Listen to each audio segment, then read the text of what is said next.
Welcome to Trivia. Wait, have I kidnapped you before? Never mind the rules. Let's get to the game. Okay. The company's been around since 1989. It was first called Learn Television. It made an entertainment software package called That's a Fact Jack. That got turned into, or at least an extension of it got turned into the You Don't Know Jack franchise, which was very popular in the 90s. Yep. CD-ROM, and the company was called Jellyvision at that point. Yeah. Okay. Yeah, I had a copy of that one as well. I played a lot of it. And there were a number of them in the 90s, Yep. the early 2000s. And then the founder of the company founded a different company called Jellyvision Lab. And the Jellyvision company that made games kind of went dormant for a while. And in 2008, started it up again, and we started operating as Jellyvision Games. We made You Don't Know Jack on consoles, on Facebook. We did some mobile games. And we moved into doing what became the Jackbox Party Pack in 2014. We launched the first game, phones as controllers, called Fibbage, and then we put that and 4 other games into the pack of games and called it the Jackbox Party Pack. We renamed right around that time as well, 2013, to Jackbox Games. So that was the first party pack. We've done a couple standalone games since then, but we've done an annual pack of 5 games since then. We're celebrating our 10-year anniversary this year. Congratulations, that is awesome. Yeah, thanks. Yeah. Exciting journey. Yeah. And Evan's been a part of it for quite a long time, since the original You Don't Know Jack franchise. For a couple of the CD-ROM. Yeah. Pretty excited to show off my talents. So how do you go from like a learning company or a learning software program sort of thing? How do you go from that to making games like You Don't Know Jack or even Jackbox? Probably a great question for you. Yeah, I the first game I worked on was That's a Fact Jack. Yep. Educational game, and if you see it, you'd be like, I bet that's the same company that makes You Don't Know Jack, because there was a host, there was questions and responses to the question. The founder of the company was really big on trying to make it feel like a real conversation, even though the interactions you were having were very basic, just picking 1 of 4 answers. The host is going to respond as if you were talking to them, and that was kind of what made it special. And at the time on CD-ROM, there weren't a lot of games that were really doing a lot of that with voice. And the first You Don't Know Jack didn't have a lot of the graphics were elegant, but they weren't, the star of the show. They're very simple, and it was really just feeling like you're in this world of a game show. Yeah. So I think a lot of the technological problems and design problems were solved in that educational game, and that's and I think someone was just like, there should be more people playing this game, not just kids for learning. Like this is fun, a fun way to do trivia. Yeah, and you definitely had even now you've still got a lot of the sarcasm from from what I remember from You Don't Know Jack. And when I first started playing Jackbox with the rest of my group, I felt that instant sense of sort of this is familiar. This all looks exactly the same sort of thing, except better graphics and a few more animations and everything. So kind of the same DNA. Right? Yeah. That's going, and some of the same employees, right? That Evan and a number of other folks that have been with for quite a long time that were part of You Don't Know Jack franchise.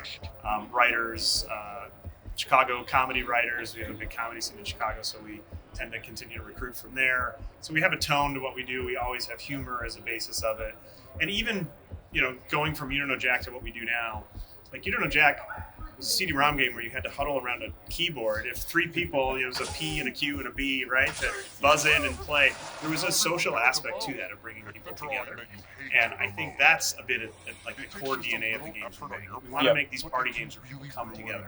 Obviously, physically, we expect people to be in the same room and play together. During the pandemic, it worked over Zoom. People could play our games and share the screen and still enjoy and be social and come together. So that is a core tenet of any game that we want to make, is how do we bring people together, make it a fun social experience. And comedy is a great way to do it. So that's infused in all the games, really. And it's great for streamers as well, obviously, because they can stream it and their viewers can play as yeah, well. The audience mode was a nice evolution of features, and we've evolved that tool set over the years to make it more friendly for all ages, to add censoring, so you can avoid trolls and all that kind of stuff. But it's great to have hundreds or thousands of people playing the game together at a PAX or on a big streamer's audience. It's really neat. Yeah. We even had some of the same voice talent throughout all from the first. Well, the first Jack was actually the founder of the company. Yep. Cookie, the voice Cookie, is in games that we released last year. Oh, is he one of these? Anyway, he's Fibbage. He's a host in a number of the games, and he's original from Jack 2, I think. Yeah.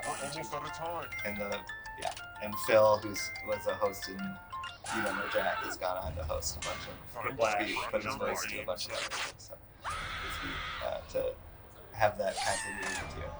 Yeah, people who were fans back then recognize that. Yeah, appreciate that too.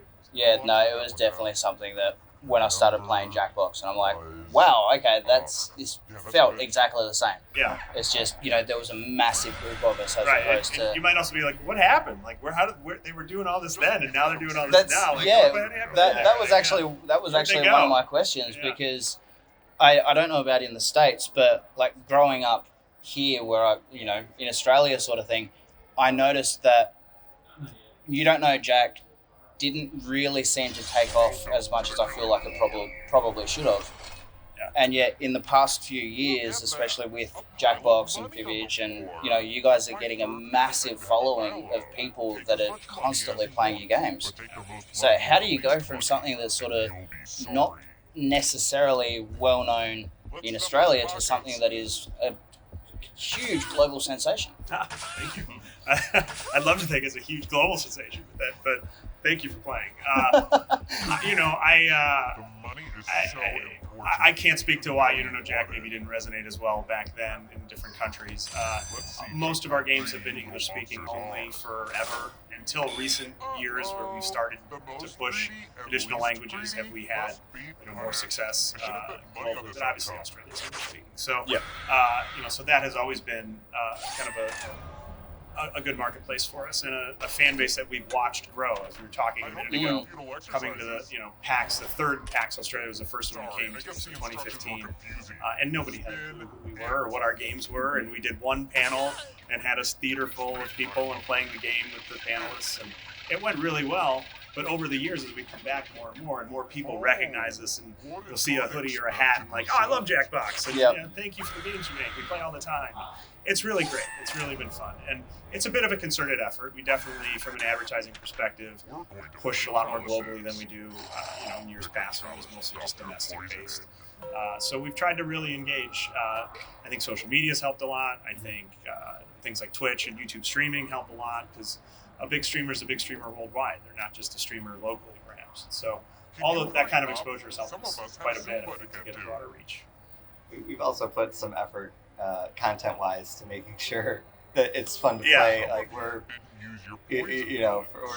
all of the writing staff has been, was in Chicago for a long time, and they might write a question about American baseball teams, and we bring it here, and people are like, groaning. That literally happened. This morning we put out something, it was like U.S. presidents. And it's like, and so we added in features that allow you to kind of, you could filter out U.S. content now. Or U.S.-centric content. And just more generally, the writers are aware now that we are writing for a global audience. And so I think they take that into account. So even if you don't have that switch on, our games are more universal. Like, the content is written more universally.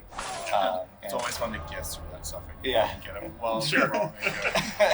Or get it right. I totally do that. Yeah, I totally do that. Right. I think the first time we were here, we had a question about some, I don't know if it was Cheetos, you can tell me, it's like some snack chip that isn't here. Mm-hmm. And people are like, what is a Cheeto? Probably that year. It was something like that. And we were like, how do people We did have that exact moment, though. We were playing Trivia Murder Party, and one of the questions came up, and it was about U.S. baseball. And everybody just collectively like, oh, this huge groan. And then the next question was something about, like, emus or kangaroos or something. And everyone was like, yay! It was totally random, totally unplanned. It just, we got those back to back. It was like we redeemed ourselves. So you've got the new pack coming out. Yeah. What can you tell us is the new stuff? Yeah, so we have one sequel, a very popular game called TKO, which is a t-shirt battling game. Yeah, that one's great. That was in Party Pack 3, and it has been a fan favorite and a requested one for us to do a sequel to for years, and we haven't done it. So I think we're going to have a lot of pleasant fans with that one, pleased fans, and then we have 4 new games in the pack. Kind of the most ambitious one for us and most unique is we have a music-based rhythm game called Do Do Re Mi, and really kind of, I guess, a different mechanic for us, different interface for the phone, and it's a rhythm-based game, so you're tapping along. But the neat thing is you can pick from a variety of instruments, real ones, sampled instruments, and then a number of kind of made-up ones. Evan was just talking about constant screaming is one of them. So, but as you play the notes on your phone is emitting that sound as well. So, like, if we're all playing that game together and you're a saxophone and I'm constant screaming and you're, fart noises, whatever, right? Like, it's all ridiculous and it's all happening in the same room at the same time. And then that is kind of combined and played back to you as well. So after you do the whole performance together, there's like a rendering portion, then it comes back and plays it, and then you're scored on if you're going to win or lose at that point, and if the carnivorous plant eats you or doesn't. So it's a really neat and unique one for us. We have a game called Fixie Text, which is a kind of simultaneous editing game where you're together editing a text in real time. It's a bit like being in a Google Doc at the same time. If you've ever had multiple people together, you kind of troll each other while you're doing it, deleting their words and adding words and making it sound totally different than what it was intended to be. That's kind of the basis of this game, and it's pretty fun, pretty funny. But I don't even talk about the others. Sure. The other two are Hypnotorious, which is a bit of a hidden identity game. You're given each player's given an identity. Like, it might be. I'm trying to think of a good example. That's divided into groups. So, like, I might be like cartoon cat. I know. I'm like Garfield, and so I know I'm a cat, but I don't know what the categories are. And then you're asked questions, and you have to kind of answer in a somewhat vague way, so you don't totally give away who you are, but you can try to figure out what group you're in. So I might be Garfield, and someone else might be Pete the cat, or and you have to be like, oh, we're both cats, or we're both from movies that came out in the 90s, or we're both,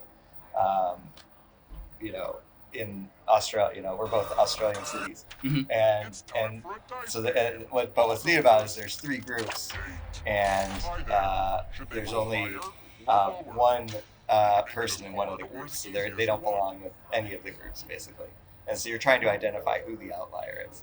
So there's a lot of like just trying to figure out who everyone is, whether you're the outlier or who was the outlier.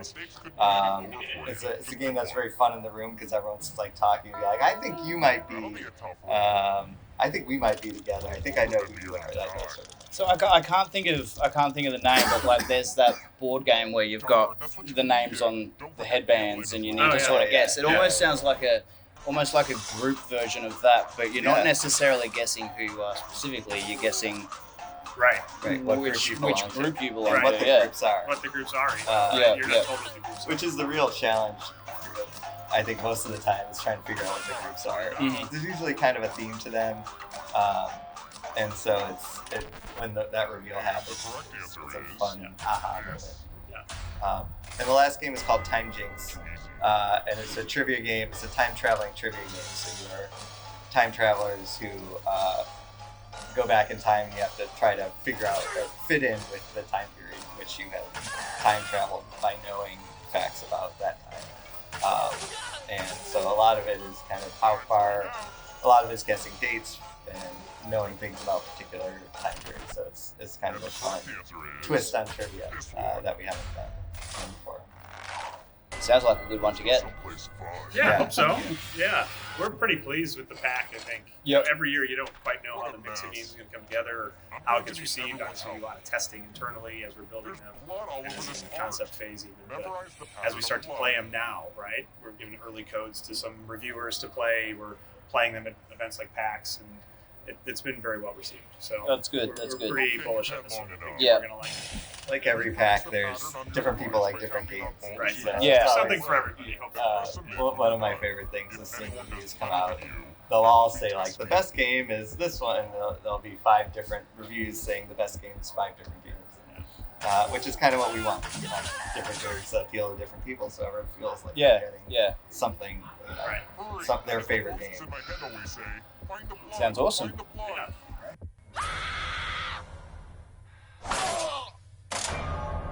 Whoa, this went from a simple murder party to a creepy sociological experiment. You were playing with some grim people.